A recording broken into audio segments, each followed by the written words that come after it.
जय हिंद।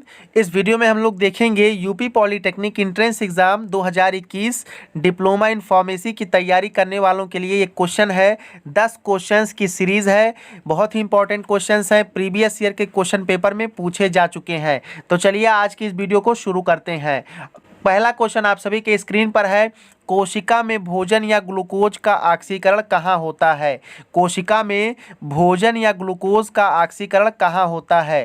पहला ऑप्शन है क्रोमोसोम में, दूसरा ऑप्शन है कोशिका द्रव्य में, तीसरा ऑप्शन है केंद्रक में, चौथा ऑप्शन है माइटोकॉन्ड्रिया में।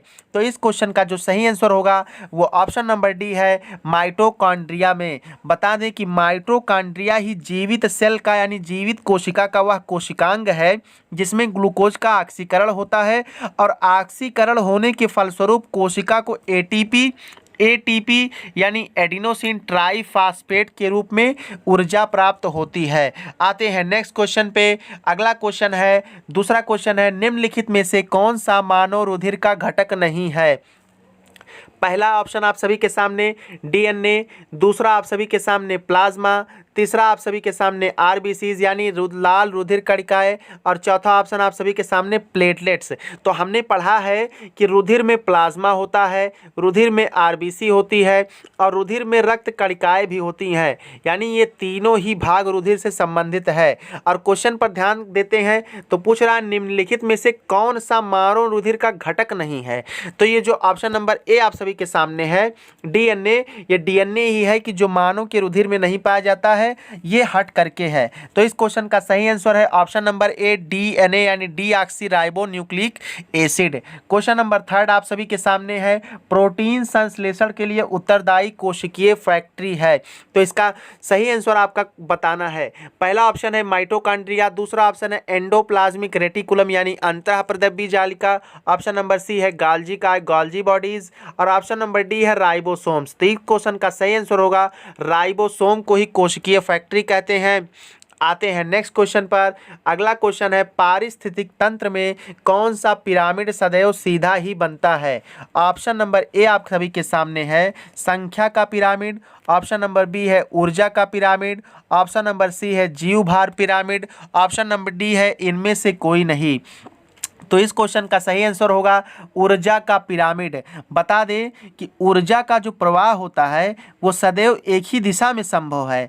खाद्य श्रृंखला में यदि हम देखें तो सबसे ज़्यादा ऊर्जा उत्पादकों में पाई जाती है तथा प्रत्येक सतह पर इसका 10% का ह्रास होता है। इसे हम 10% का नियम के नाम से भी जानते हैं। आते हैं नेक्स्ट क्वेश्चन पर। नेक्स्ट क्वेश्चन है, निम्नलिखित में से कौन सा पश्च मस्तिष्क का भाग नहीं है?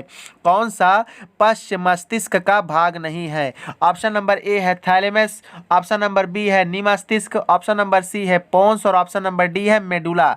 तो ऑप्शन नंबर जो ए आप सभी के सामने है थैलेमस, ये पश्च मस्तिष्क का भाग नहीं है, क्योंकि थैलेमस या फिर अगर हम बात करें हाइपोथैलेमस की, हाइपोथैलेमस ग्लैंड की, तो ये दोनों थैलेमस और हाइपोथैलेमस ये दोनों ही मस्तिष्क के आगे हिस्से में यानी अग्र मस्तिष्क के भाग हैं, और जबकि निमस्तिष्क, पोन्स तथा मेडुला ये तीनों पश्च मस्तिष्क के भाग हैं। तो क्वेश्चन क्या पूछा है, निम्न में से कौन सा पश्च मस्तिष्क का भाग नहीं है? तो ऑप्शन नंबर ए आपका थैलेमस सही हो जाएगा। आते हैं नेक्स्ट क्वेश्चन पर। छठवां क्वेश्चन है, विडाल टेस्ट का उपयोग किया जाता है। विडाल टेस्ट जो होता है उसका उपयोग कहाँ किया जाता है? चार ऑप्शन आप सभी के सामने है। पहला ऑप्शन है मलेरिया, दूसरा ऑप्शन है टाइफाइड, तीसरा ऑप्शन है हैजा और चौथा ऑप्शन है आप सभी का पीत ज्वर। तो जो ऑप्शन नंबर बी आप सभी के सामने है टाइफाइड, इसी में विडाल टेस्ट का उपयोग किया जाता है। बता दें ये जो विडाल टेस्ट होता है, जानकारी के लिए, कि विडाल टेस्ट मानव शरीर में टाइफाइड की उपस्थिति के लिए किया जाता है।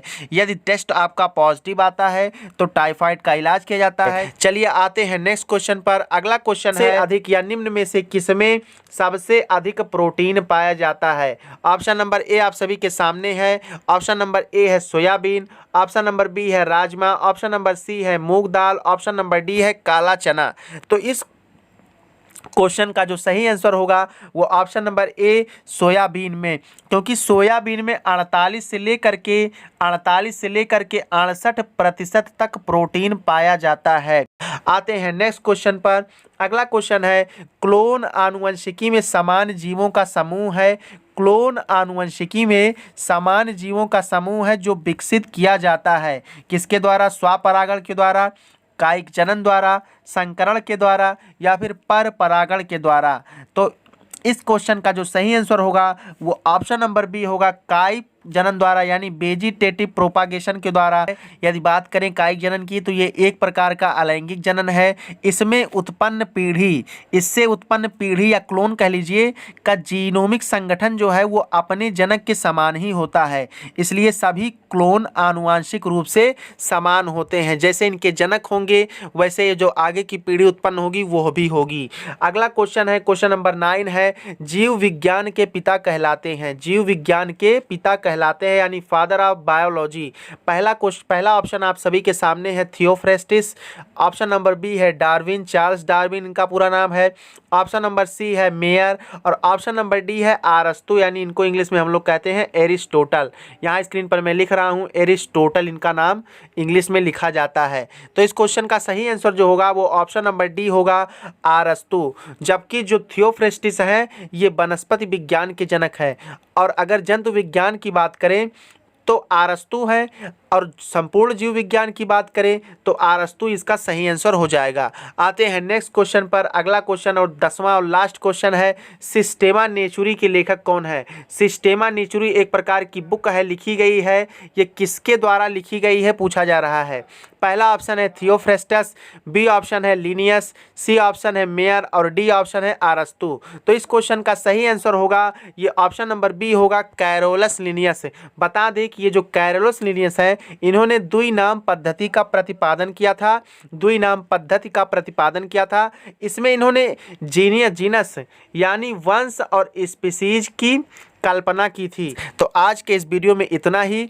अगर आपने यूपी पॉलीटेक्निक बायोलॉजी की श्रृंखला को ज्वाइन नहीं किया है तो डिस्क्रिप्शन में प्लेलिस्ट दिया गया है, वहां से ज्वाइन कर सकते हैं।